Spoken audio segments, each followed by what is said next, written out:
Brazil 3-0 গোলে হারলো, এটা কি সত্যি নাকি দুঃস্বপ্ন? যে দলকে সবাই ফেভারিট ভাবছিল সেই দলই সেমিফাইনাল থেকে ছিটকে গেল। দক্ষিণ আমেরিকান অনূর্ধ্ব-17 চ্যাম্পিয়নশিপে বড় অঘটন, ব্রাজিল আন্ডার-17 ন্যাশনাল টিমকে একেবারে উড়িয়ে দিয়েছে কলম্বিয়া আন্ডার-17 ন্যাশনাল টিম।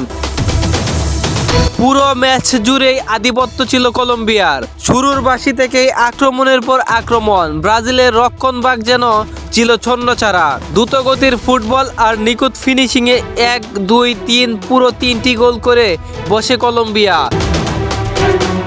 অন্যদিকে ব্রাজিল সুযোগ পেয়েও গোল করতে ব্যর্থ, একেবারে নিষ্প্রভ পারফরম্যান্স।